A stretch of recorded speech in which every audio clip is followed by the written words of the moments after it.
नमस्कार दोस्तों, आप सभी का स्वागत है हमारे चैनल पर।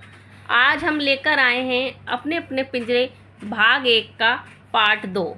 यदि आपको वीडियो अच्छी लगे तो लाइक, शेयर और सब्सक्राइब करना ना भूलें। तो आइए शुरुआत करते हैं अपने अपने पिंजरे भाग 1 का पार्ट 2। माँ सौतेली भी होती है, ये मुझे तब पता चला था जब मेरे पिता शादी कर नई माँ को घर ले आए थे। मेरे पिता आरंभ से ही शराब पीते थे, साथ ही सट्टा भी खेलते थे। शराब और सट्टे के कारण वे बस्ती से नहीं, परिवार से भी कटकर रह गए थे। मेरी दोनों बहनें हवेली में ही नई माँ के साथ रहती थीं। भाई भी, वे सब पढ़ते थे। चचेरी बहन के साथ दोनों बहनें एक साथ पढ़ने जाती थीं। बस्ती के ही कुछ लोग लुगाई बहनों को पढ़ते जाते देख तरह तरह की बातें क्या करते थे। आदमियों से ज़्यादा लुगाइयों के भीतर उन्हें हंसते खिलखिलाते देख आग लगती थी। वे सुंदर थीं और धीरे धीरे जवान हो रही थीं। वे सब बाहर निकलती तो सारी बस्ती में हल्ला मच जाता था। 80 घरों की बस्ती में उनके अलावा केवल बिरजो ही पढ़ने जाती थी। शेष सभी लड़कियां चूल्हे चौके में लगी रहती थीं। दूसरे कम उम्र में लड़कियों की शादी हो जाती थी। ब्याह से पहले लड़कियों का बाहर निकलना अच्छा ना माना जाता था। किराए के मकान में रहते थे। नवाब आता था, किराएदारों के नाम लेकर पुकारता, अबे ओ म्याहू, अबे ओ गुरदयाल, अबे चांदराम। थोड़ी देर बाद नवाब चला गया था। उस समय घर का किराया होता था 1 रुपया महीना, जिसे देने में कभी कभी दिक्कतें आती थीं। स्वयं बाव पर 3-3, 4-4 महीने का किराया चढ़ जाता था। जब 6-8 रुपये चढ़ जाते तब बा नवाब के घर जाकर किराया दे आता था। नवाब अक्सर गुस्सा करता था। ऐसे समय पर वह घर की चप्पलें बा को मरम्मत करने के लिए दे देता। बा वहीं से हाथ में चप्पल उठाकर ले आता था, पर नवाब चप्पल मरम्मत का पैसा ना देता था। ऐसा ही होता था। वह बेगार थी, पर हमारी जात के लोगों की मजबूरी थी। बेगार ना करे तो जिंदगी मुसीबतों मुश्किलों से घिर जाती थी। एक एक कर अड़चनें आती थीं, जिनका सामना करना हमारी जात के लोगों के बस का नहीं था। हमारा बोझ भी दोहरा था, एक गरीबी का बोझ और दूसरा जात पात का। बा जिन्हें मैं पिता मानता था, उनका ये हिंदू मुसलमानों के बारे में कहा गया व्यंग हृदय को बेचैन करता है। हम कौन हैं, मेरा सवाल था। हम चमार हैं, बा बोला। पर क्या चमार हिंदू नहीं होते, मैंने फिर पूछा था। बा ने जवाब देने से पूर्व पल भर मेरी ओर देखा था, फिर कहा, चमार चमार होते हैं, ना हिंदू ना मुसलमान। लेखक अपने बड़े भाई के साथ अपनी बहन के यहाँ जाते हैं। रास्ते में बहुत प्यास लगती है, पर किसी ने भी पानी नहीं पिलाया। थोड़ी दूर आगे चलकर कच्चे रास्ते के किनारे ही जोहड़ दिखलाई दिया। जोहड़ में गंदा पानी था। मैं उस तरफ ही बढ़ गया। प्यास से मेरा बुरा हाल था। मैं भैया के मना करने के बाद भी ढलान में पानी की ओर उतर गया। सामने ही उसी जोहड़ के पानी में गर्मी से बचने के लिए अपनी टांगें सिकोड़े 2-3 भैंसें बैठी थीं, पर मुझे उसकी चिंता ना थी। प्यास ने मुझे पागल बना दिया था। उस समय मेरे लिए साफ और गंदे पानी में कोई भेद ना था।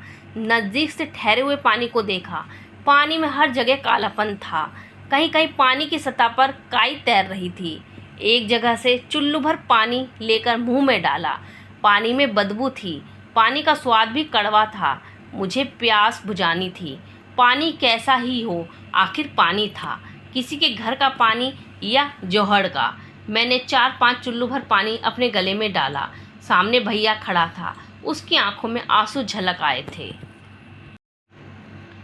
मैं हवेली में रहता भले ही ना था, पर हवेली मेरे भीतर रची बसी थी। उसकी एक एक दीवार, एक एक ईंट, छत, मुंडेर, आंगन, फर्श और फर्श पर बने रंग बिरंगे फूलों से मेरा रिश्ता जुड़ गया था। पूरी बस्ती में एक ही तो हवेली थी। वही हवेली एक दिन बिक गई थी। सुनकर मुझे सदमा लगा था, जैसे मेरे घर में कोई मर गया हो। 2-3 दिन घर में खूब सन्नाटा तैरता रहा था। कोई किसी से ना बोला था। हवेली में मेरे लिए बहुत कुछ था। इसी हवेली में माँ की मृत्यु हुई थी। उन सबको मैं कैसे अलग कर पाता। मुझे नए घर खरीदने की खुशी थी। खुशी का एक कारण यह था कि वह घर बिरजो के घर के पास था। अब मैं अधिक समय तक उसके संग खेल सकूंगा, इस बात की मुझे खुशी थी।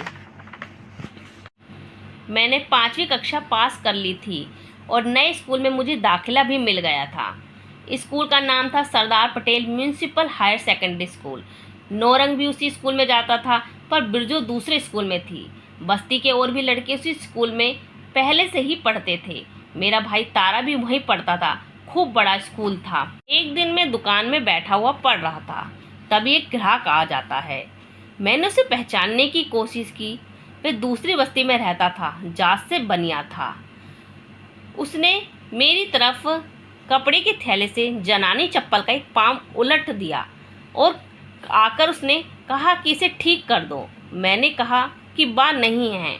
कहा तुम ही इसे ठीक कर दो। मैंने कहा कि मेरी कल परीक्षा है। तो उसने उत्तर दिया, अरे पढ़ लिख कर क्या तू लाट गवर्नर बन जाएगा, गाठेगा तो यही लितरे। नाराजगी के साथ उसके स्वर में व्यंग था। चल उठ, मुझे वापसी में काम पर भी जाना है। वह फिर अधिकार जताते हुए बोला। लोग बाल की खाल खींचते। वह कहते थे हम मुर्दा जानवरों की खाल खींचते हैं, मरे हुए जानवरों का मांस खाते हैं, शराब पीते हैं, जुआ खेलते हैं, गंदी गंदी गालियाँ देते हैं, अपनी औरतों को पीटते हैं। हमारी औरतें जंगल जाती हैं, एक टोकरी गोबर पर बिक जाती हैं, उनके पाँव दबाती हैं, उनका बिस्तर बनती हैं। कुछ लोग हमारी जात के लोगों पर इल्ज़ाम लगाते कि हम मुसलमानों के साथ साथ रहते दोगले हो गए हैं। हमारी संस्कृति परंपरा के सूत्र बिखर कर ना जाने कहाँ गुम हो गए थे। हम आधे मुसलमान थे और आधे हिंदू। बाबा साहेब डॉक्टर अंबेडकर ने 6 दिसंबर 1956 में बौद्ध धर्म स्वीकार कर लिया था, पर हम बौद्ध कहाँ थे? केवल बुद्धम शरणम गच्छामि कहने से तो बौद्ध नहीं हो जाते। फिर हम कौन हैं? दंगे भड़कने पर मुसलमान हमें हिंदू समझकर मारते हैं और जब कर्फ्यू नहीं होता तो हिंदू चमार समझकर अपमानित करते हैं। हमारी माँ बहनों के जिस्म को झिझोड़ना अपना अधिकार समझते हैं, पर हमारे कोई अधिकार नहीं थे, ना कभी किसी ने दिए और ना किसी ने लेने का प्रयास किया। कोल्हू के बेल जैसे एक ही जगह घूमते रहे। हमारी आंखों पर पट्टी बांध दी। हिंदू रीति से जात देने हम नगरकोट भी जाते, बच्चों के बाल उतरवाने के लिए बालाजी जाते, गुड़गांवा जाते। मैं जिस बस्ती में रहता था उसमें पीरों की भरमार थी, श्रद्धा की भूल भुलैया जिसमें हम लगातार जकड़ते गए थे। हमें यह भी पता नहीं था कि हम कहाँ जा रहे हैं, क्या कर रहे हैं, हमारा भी कभी इतिहास रहा होगा। इस तरह सोचने का अवसर ही ना मिला। सोचने का वक्त भी कैसे मिल पाता। कुछ लोग गुलाम बन गए थे, लुगाइयाँ चाकरी में लगी थीं, बच्चे कूड़ा बीनते थे। सुबह से शाम तक उनके पास काम ही काम था। दुख, पीड़ा, संताप के बादल हमारे आसपास घने हो छाने लगे थे। आर्थिक रूप से जितना हम उभरने के लिए प्रयास करते, उतना ही गरीबी की दलदल में और धंसते जा रहे थे।